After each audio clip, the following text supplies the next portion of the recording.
கர்த்தருக்கு ஸ்தோத்திரம். கர்த்தருடைய நாமம் மகிமைப்படுவதாக.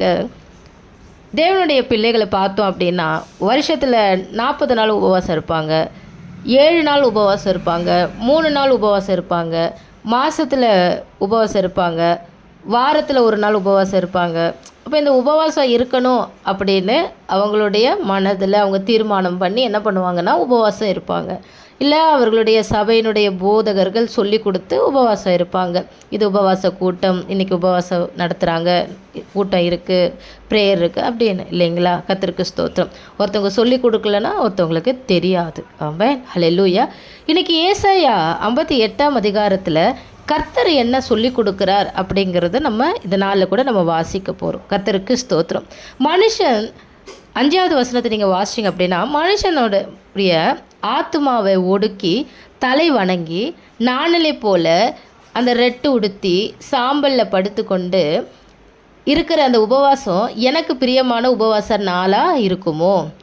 இதையா உபவாசம் என்று கர்த்தருக்கு பிரியமான நாள் என்று சொல்லுவாய் அப்படின்னு கர்த்தர் கேட்குறாரு. அப்போ உபவாசம்னா என்னப்பா அப்படின்னு தேவனுடைய பாதத்தில் உட்காருகிற தேவ ஜனங்களுக்கு உபவாசத்தை குறித்து கர்த்தர் சொல்லுகிறார்.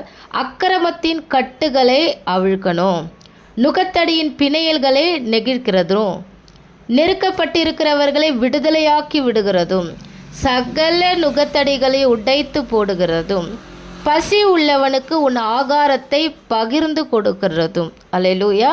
பசியாக இருக்கிறவங்களுக்கு உன் ஆகாரத்தை என்ன பண்ணணுமா? பகிர்ந்து கொடுக்கணுமா? நீங்கள் 4 இட்லி சாப்பிட்றீங்கன்னா அவங்களுக்கு 2 இட்லி கொடுக்கணும். இது உபவாசமா? இது மட்டுமா அப்படின்னா, இது மாத்திரமல்ல, மனுஷன் அப்பத்தினால் மாத்திரமல்ல, தேவனுடைய வாயிலிருந்து புறப்படுகிற ஒவ்வொரு வார்த்தையினாலும் பிழைப்பான். அப்போது பசியாக இருக்கிற ஆத்துமாக்களுக்கு ஆண்டவருடைய சத்திய வார்த்தை, அவருடைய ஜீவனை நீங்கள் என்ன பண்ணணுமா? பகிர்ந்து கொடுக்கணுமா?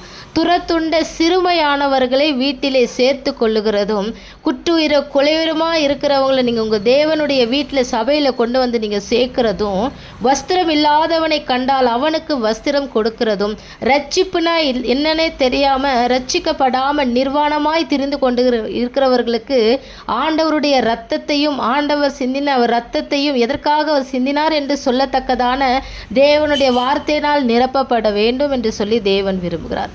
வஸ்திரத்தை கொடுக்கிறதும், அவனுக்கு வஸ்திரம் கொடுக்கிறதும், உன் மாம்சமானவனுக்கு உன்னை ஒழிக்காமல் இருக்கிறதும் அல்லவோ எனக்கு உகந்த உபவாசம். கர்த்தருக்கு ஸ்தோத்திரம். சாப்பிடாம ஆத்மாவை ஒடுக்கி தலை வணங்கி அப்படியே தாழ்மையோடு நாணலை போல ரெட்டிலும் சாம்பலிலும் படுத்துக்கொள்வது எனக்கு பிரியமில்லைன்னு சொல்லிட்டு ஆண்டவர் 6வது வசனத்திலே 7வது வசனத்திலே தெளிவுபடுத்தியிருக்கிறார். இந்த உபவாசத்தை தேவனுடைய பிள்ளைகள் செய்யும் பொழுது, அப்பொழுது விடியற்கால வெளுப்பை போல் உன் வெளிச்சம் எழும்பி உன் சுகவாழ்வு சீக்கிரத்தில் துளிர்த்து உன் நீதி உனக்கு முன்னாலே செல்லும், கர்த்தருடைய மகிமை உன்னை பின்னாலே காக்கும்.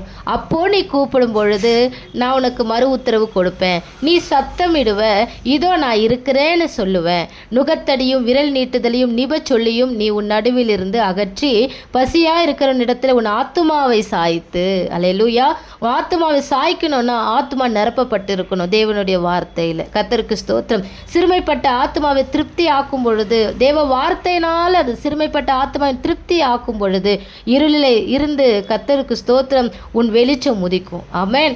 கர்த்தருக்கு ஸ்தோத்திரம். மகிமை உண்டாவதாக. கர்த்தர் உங்களை நித்தமும் நடத்துகிற தேவன். மகா வறட்சியான காலங்களில் உன் ஆத்துமாவை திருப்தி ஆக்குகிற தேவன். உன் எலும்புகளை நினமுள்ளது ஆக்குவார். நீ நீர் பாய்ச்சலான தோட்டத்தை போலவும் வற்றாத நீரூற்றை போலவும் இருப்பாய். ஆமென். கர்த்தர் உங்களை ஆசீர்வதிப்பாராக.